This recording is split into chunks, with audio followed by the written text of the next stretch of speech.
Hello everyone, in this video lecture we will discuss the next topic from your chapter carbon and its compound, that is occurrence of carbon.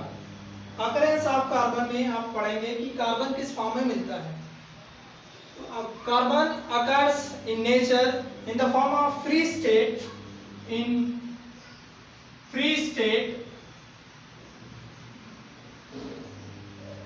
and combined state.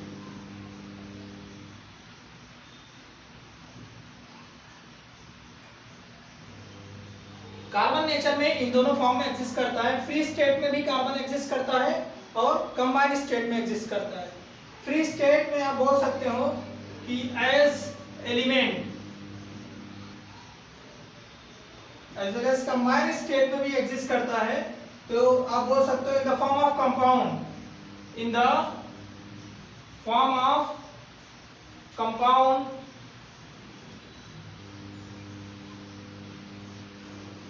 with other element, with other element.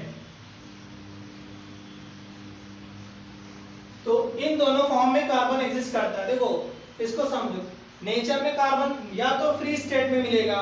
Free state का मतलब बस उसमें carbon ही present होगा as element. जैसे free state में carbon तीन form में मिलता है, जिसमें फर्स्ट आप देख सकते हैं, first diamond, second graphite and third form जो कि अभी रिसेंटली डिस्कवर किया गया है, उसको बोलते हैं बकमिस्टर फ्लोरीन. Buckminster fullerene. ठीक है. कार्बन इन तीनों फॉर्म में फ्री स्टेट में रहेगा. कहने का मतलब ये है कि डायमंड जो होगा, डायमंड में बस कार्बन ही एटम प्रेजेंट होंगे, दूसरे एलिमेंट नहीं होंगे. ग्रेफाइट की अगर बात करेंगे तो ग्रेफाइट में भी दूसरे एलिमेंट नहीं होते हैं, ओनली कार्बन एटम ही प्रेजेंट होता है. उसी तरीके से बकमिस्टर फ्लोरीन में बस कार्बन एटम ही होगा, दूसरा एलिमेंट नहीं होगा. मतलब ऐसे कोई भी कंपाउंड, ऐसे कोई भी सब्सटेंस जिसमें कार्बन एटम ही प्रेजेंट होगा, उसको हम लोग फ्री स्टेट में देखेंगे. एंड कंबाइंड स्टेट, नाम से पता चल रहा है कंबाइंड स्टेट मतलब कार्बन के अलावा दूसरे एलिमेंट भी प्रेजेंट होंगे. जैसे आप समझ सकते हैं carbon dioxide, LPG, CNG, minerals, ये सब किसमें आएंगे? कंबाइंड स्टेट में आएंगे. कंबाइंड स्टेट का मतलब कार्बन के अलावा दूसरे एलिमेंट भी उसमें प्रेजेंट होंगे. जैसे केरोसिन की बात करते हैं तो केरोसिन में कार्बन के अलावा हाइड्रोजन भी प्रेजेंट होता है. ऐसे पेट्रोल, डीजल, ये सब में भी कार्बन के अलावा दूसरे एलिमेंट भी प्रेजेंट होते हैं. या आप ले लो लाइमस्टोन ले लो, उसमें भी कैल्शियम कार्बोनेट, मतलब कार्बन प्रेजेंट है बट उसके साथ दूसरे एलिमेंट हैं जैसे कैल्शियम एंड ऑक्सीजन. तो इस तरीके से आप देख सकते हैं कि कार्बन इन्हीं दोनों फॉर्म में एग्जिस्ट करता है, फ्री स्टेट में भी और कंबाइंड स्टेट में भी. फ्री स्टेट में तीन फॉर्म है आपके, डायमंड, ग्रेफाइट है, बकमिस्टर फ्लोरीन. कंबाइंड स्टेट में बहुत सारे एलिमेंट्स, बहुत सारे कंपाउंड हैं, कंपाउंड के फॉर्म में मिलेगा, जैसे आपको कुछ बताया गया. तो अकरेंस ऑफ कार्बन में ये दोनों पॉइंट आप याद रखिएगा. नेक्स्ट टॉपिक हम लोग स्टार्ट करेंगे, एलोट्रॉप्स ऑफ कार्बन.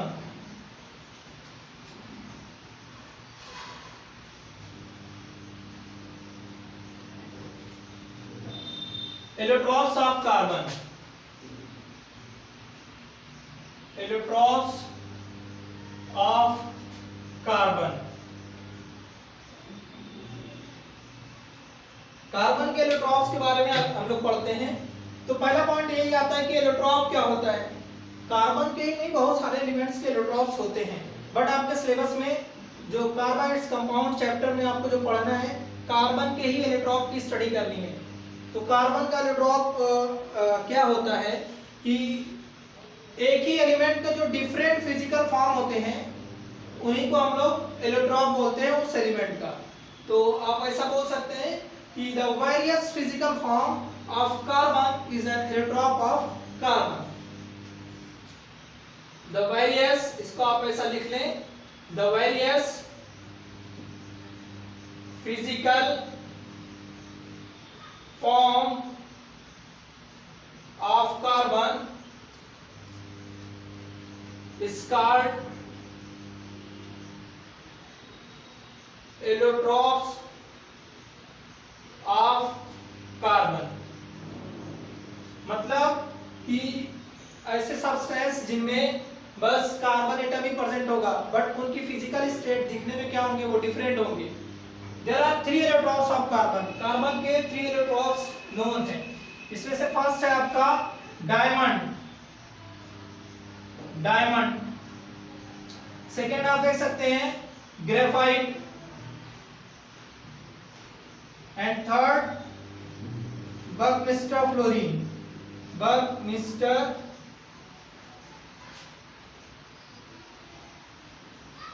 फ्लोरीन। ठीक है, तो ये तीनों जो है कार्बन के एलोट्रॉप है। एलोट्रॉप क्या होगा, देखो डायमंड की फिजिकल स्टेट अलग होती है, इसका स्ट्रक्चर अलग होता है, ग्रेफाइट का स्ट्रक्चर अलग होता है, बकमिस्टर फ्लोरीन का भी स्ट्रक्चर अलग होता है, पर तीनों में एक चीज कॉमन है कि तीनों में बस कार्बन ही एटम प्रेजेंट है, दूसरे एटम प्रेजेंट नहीं होते हैं। इसी को हम लोग एलोट्रॉप बोलते हैं कि डिफरेंट फिजिकल फॉर्म हो बट एक ही एलिमेंट के बने हो, तो उनको हम लोग एलोट्रॉप बोलते हैं। तो यहाँ पे डेफिनेशन लिखी गई है कि various physical form of carbon, इसमें कार्बन है तो कार्बन के वेरियस फिजिकल फॉर्म को ही हम लोग एलोट्रॉप ऑफ कार्बन बोलते हैं। जहाँ यहाँ पे लिखे गए हैं 3 इलेक्ट्रॉन्स ऑफ कार्बन नोन है diamond, graphite and buckminster fluorine. इन तीनों के बारे में हम लोग डिटेल में पढ़ते हैं। तो सबसे पहले स्टार्ट करते हैं डायमंड। डायमंड की हम लोग प्रॉपर्टीज से डिस्कस करते हैं। सबसे पहले properties of diamond, allotrope of carbon में डायमंड की प्रॉपर्टी हम लोग डिस्कस करते हैं।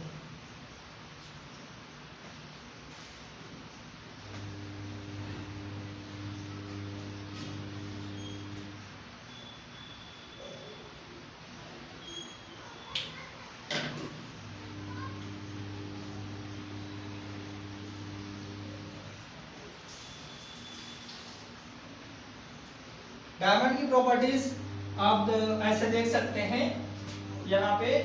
फर्स्ट पॉइंट इसमें आप नोट कर लें कि diamond is a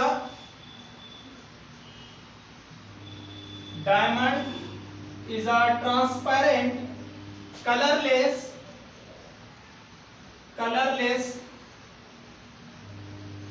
transparent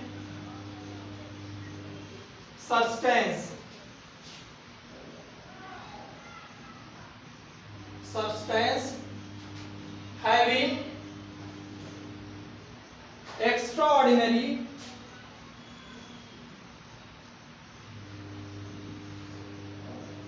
brilliance। ठीक है, फर्स्ट पॉइंट हो गया कि डायमंड कलरलेस ट्रांसपेरेंट सब्सटेंस होता है और एक्स्ट्राऑर्डिनरी ब्रिलियंस होती है, मींस चमक उसकी बहुत ज्यादा होती है, आपको पता ही है। सेकेंड पॉइंट इसमें आप नोट कर सकते हैं कि diamond is a quite heavy, diamond is a quite heavy.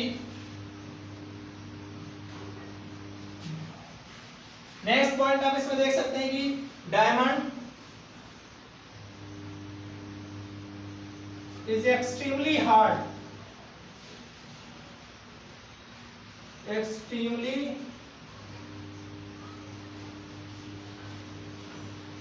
Diamond बहुत ज्यादा हार्ड होता है, इसकी डेंसिटी भी बहुत ज्यादा होती है, एक्सट्रीमली हार्ड सब्सटेंस होता है डायमंड। आप इसको बोल सकते हैं कि it is the hardest natural substance known, it is the hardest natural substance. जो भी सब्सटेंस नोन है उसमें सबसे ज्यादा, जो भी नेचुरल सब्सटेंस है उसमें सबसे ज्यादा हार्डेस्ट सब्सटेंस होता है diamond. It is the hardest natural substance known. तो इसकी हार्डनेस बहुत ज्यादा होती है, हार्डेस्ट सब्सटेंस होगा है, और एक्सट्रीमली हार्ड यहाँ पे लिखा गया है। नेक्स्ट पॉइंट इसमें आप लिख सकते हैं कि डायमंड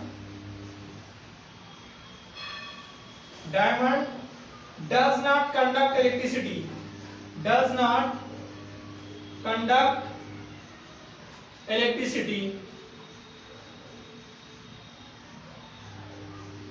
देखो आपको पता है कि नॉन मेटल इलेक्ट्रिसिटी कंडक्ट नहीं करते हैं क्योंकि नॉन मेटल के आयनाइज नहीं होते और दूसरा इंपॉर्टेंट पॉइंट है कि नॉन मेटल के पास फ्री इलेक्ट्रॉन नहीं होता। तो कार्बन का बना है डायमंड, तो डायमंड भी इसलिए इलेक्ट्रिसिटी कंडक्ट नहीं करता।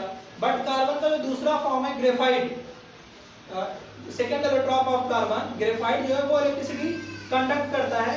तो उसका रीजन हम लोग समझेंगे जब हम लोग स्ट्रक्चर पढ़ेंगे, structure of diamond and graphite, कि क्या रीजन है कि डायमंड इलेक्ट्रिसिटी कंडक्ट नहीं करता और ग्रेफाइट करता है। तो ये पॉइंट हो गया, diamond does not conduct electricity. ठीक है, ये कुछ पॉइंट अभी यहाँ पे लिखे गए हैं, और भी कुछ पॉइंट आप नोट कर सकते हैं डायमंड से related.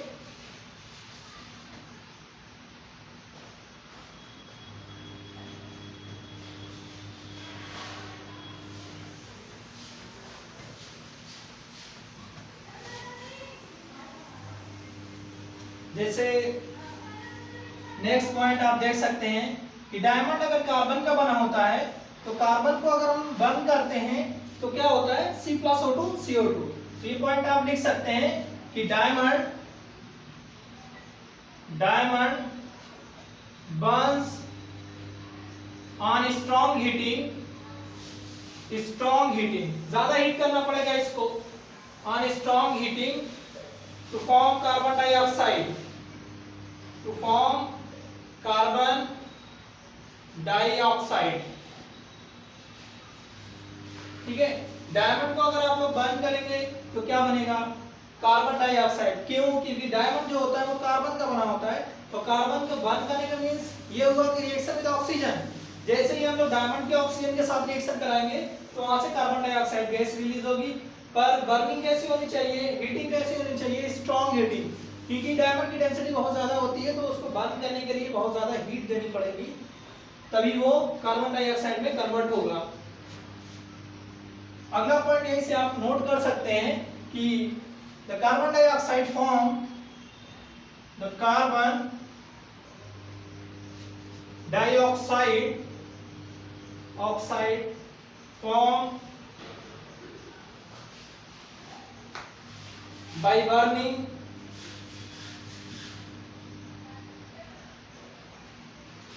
diamond can turn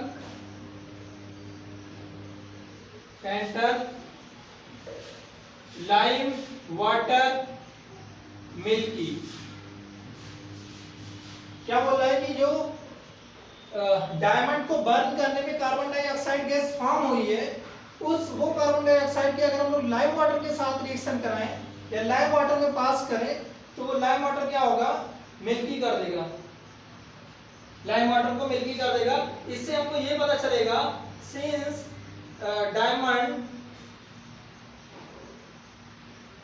is made up of carbon atom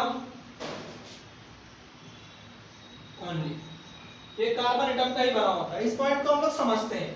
first point यहाँ पे ऊपर जो लिखा गया है, diamond burn on strong heating to form carbon dioxide. Diamond को बर्न करेंगे, स्ट्रॉन्ग हीटिंग पे कार्बन डाइऑक्साइड गैस बनेगी, और जो कार्बन डाइऑक्साइड गैस फॉर्म हुई है डायमंड को बर्न करने पे, जब हम उसको लाइम वाटर में पास करेंगे तो वो क्या करेगा, लाइम वाटर को मिल्की कर देगा। और लाइम वाटर को अगर मिल्की कर दिया तो इससे ये कंफर्म हो जाएगा कि जो डायमंड होता है वो कार्बन एटम का ही बना होता है ओनली।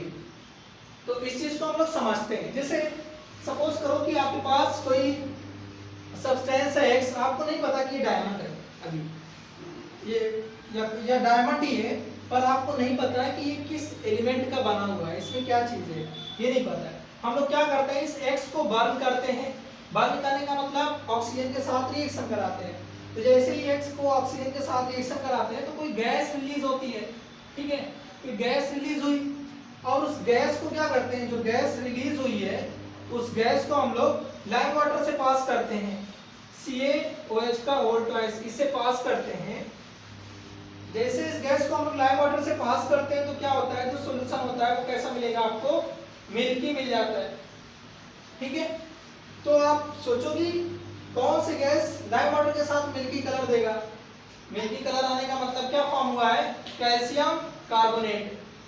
तो कौन सी गैस कैल्शियम हाइड्रोक्साइड के साथ मिल्की कलर या कैल्शियम कार्बोनेट देता है, तो वो आप जानते ही है कार्बन डाइऑक्साइड गैस होती है। ठीक है। अब ये कार्बन डाइऑक्साइड कब बनी हुई होगी, जब ये C रहा होगा तभी तो C प्लस O2 CO2 होगा। CO2 कब होगा, जब ये आपका C रहा होगा। इससे कंफर्म हो जाएगा कि जो X है वो कार्बन एटम का ही होता है। ठीक है, यही पॉइंट आपको ऊपर लिखा गया है कि carbon dioxide gas form by burning of diamond, bye burning of diamond carbon dioxide gas form turn lime water milky. ठीक है, तो इसको आप ऐसे समझ सकते हैं कि कोई भी सब्सटेंस है, डायमंड आपने लिया, उसको आपने बर्न किया तो जो गैस, कोई गैस रिलीज हुई और उस गैस को जैसे ही हमने लाइम वाटर से पास किया, तो लाइम वाटर से पास करने के बाद जो कलर आया वो मिल्की आ गया। तो ये गैस क्या हो सकती है, ये गैस कार्बन डाइऑक्साइड हो सकती है, क्योंकि कार्बन डाइऑक्साइड गैस ही लाइम वाटर के साथ मिल्की कलर देगा। जब ये कार्बन डाइऑक्साइड गैस हो गई और हम जानते हैं कि इस सब्सटेंस को हमने बर्न कराया है, ऑक्सीजन के साथ रिएक्शन कराई है, ऑक्सीजन अलग हो जाएगा और ये कार्बन बचेगा। इसका मतलब डायमंड कार्बन का ही बना होता है। तो ये कुछ प्रॉपर्टी हो गई डायमंड की, तो इसको आप लोग ऐसे ही लर्न कर लीजिएगा। अब हम लोग पढ़ लेते हैं ग्रेफाइट के बारे में। Second allotrope of carbon is graphite.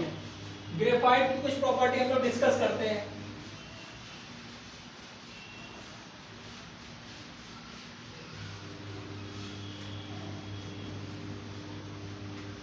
Graphite,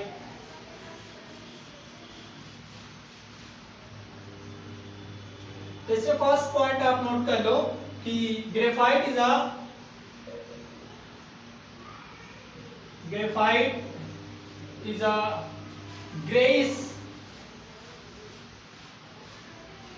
grayish black opaque substance।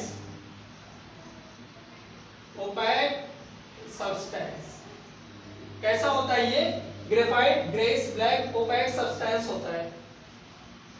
Second point इसमें आप देख सकते हैं कि graphite is lighter than diamond, lighter than diamond. ये डायमंड से हल्का होता है। ठीक है, graphite is lighter than diamond. And next point इसमें आप लिख सकते हैं कि ग्रेफाइट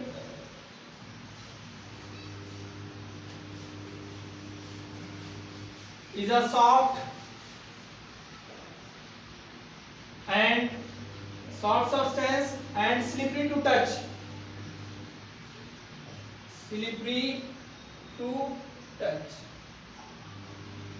ग्रेफाइट सॉफ्ट होता है और टच करने पे क्या होता है, वो स्लिप करता है, स्लिपरी टू टच होता है। और इंपॉर्टेंट पॉइंट ये है, ये बहुत इंपॉर्टेंट पॉइंट है कि graphite conduct electricity. Graphite conduct electricity, ये इसका रीजन हम लोग जब डायमंड और ग्रेफाइट का स्ट्रक्चर पढ़ेंगे तो वहां पे आपको बता दिया जाएगा कि क्या रीजन है कि ग्रेफाइट इलेक्ट्रिसिटी कंडक्ट करता है बट डायमंड नहीं करता है। उसका रीजन उनके स्ट्रक्चर से पता चलेगा। नेक्स्ट पॉइंट आप लिख सकते हैं कि ग्रेफाइट सेम जैसे डायमंड में था कि diamond burns on strong heating to form carbon dioxide. आप जानते हैं कि ग्रेफाइट भी कार्बन का बना होता है। जब भी आप ग्रेफाइट को बर्न करते हैं तभी कार्बन डाइऑक्साइड गैस फॉर्म होती है। तो नोट कर लो, graphite burns on heating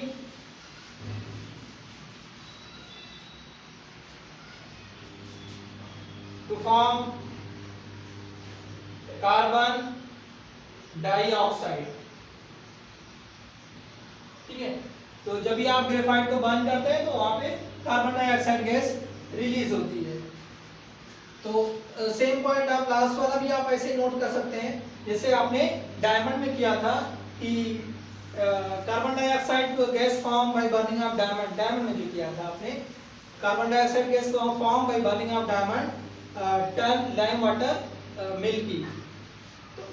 since diamond is made up of carbon, similarly ऐसे यहाँ पे भी हो जाएगा कि graphite carbon dioxide form by burning of graphite turn lime water milky, since graphite is made up of carbon atom only. जैसे ये कोई एलिमेंट लिया x, या आप सोच लो कि ये ग्रेफाइट आपने लिया, ग्रेफाइट। अब इसको चेक करना है कि ये कार्बन का ही बना होता है, तो क्या करते हैं, इसको आप लोग हीट करते हैं। जैसे हम इसको हीट करेंगे तो क्या बनेगा, कोई गैस रिलीज होगी, और उस गैस को जब हम लोग लाइम वाटर से पास करेंगे, कैल्शियम हाइड्रोक्साइड लाइम वाटर से पास करेंगे, तो क्या बनेगा, मिल्की कलर आएगा।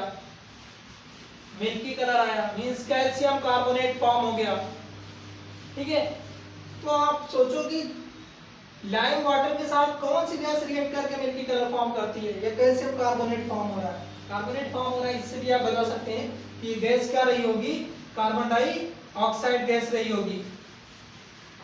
तो ये कार्बन डाइऑक्साइड गैस होगी, यहाँ पे गैस क्या आ गई, कार्बन डाइऑक्साइड। और ये जब कार्बन डाइऑक्साइड होगी, ऑक्सीजन आ रहा है, तो ऑक्सीजन यहाँ पे कार्बन, तो ये किसका बना होगा, ग्रेफाइट ओनली कार्बन एटम का ही बना होगा, क्योंकि इसमें कोई चीज रेसिड्यू बचता नहीं, सारी क्या होती है, गैस के फॉर्म में कार्बन डाइऑक्साइड रिलीज हो जाती है। तो ये कुछ इंपॉर्टेंट पॉइंट है ग्रेफाइट से रिलेटेड। ग्रेफाइट की प्रॉपर्टी सामने लिखी गई है कि graphite is a greyish black opaque substance, graphite is lighter than diamond, and graphite is a soft substance and slippery to touch.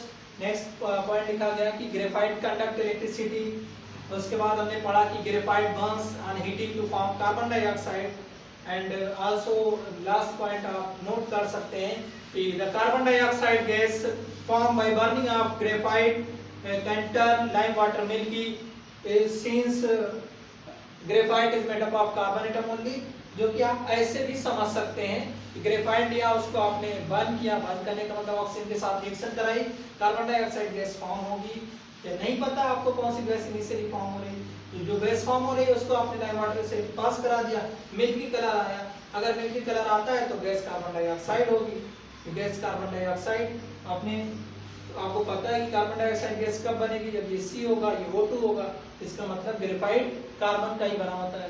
तो आज हम लोग ने बस इतना डिस्कस किया, occurrence of carbon, then electrons of carbon, 3 physical form होते हैं, diamond, graphite and buckminster fullerene. उसके बाद हम लोग ने डायमंड और ग्रेफाइट की कुछ प्रॉपर्टीज पढ़े। नेक्स्ट पॉइंट हम लोग को ये डिस्कस करना है कि डायमंड और ग्रेफाइट कैसे, डायमंड क्यों नहीं इलेक्ट्रिसिटी कंडक्ट करता, ग्रेफाइट कैसे करता है। उसके बाद इनका स्ट्रक्चर हमको स्टडी करना है डायमंड और ग्रेफाइट का। नेक्स्ट हम लोग को उसके बाद बकमिस्टर फ्लोरीन पढ़ना है एंड यूजेस पढ़ने हैं। तो ये नेक्स्ट वीडियो लेक्चर में हम लोग पढ़ेंगे। आज के लिए बस इतना ही। Thank you very much.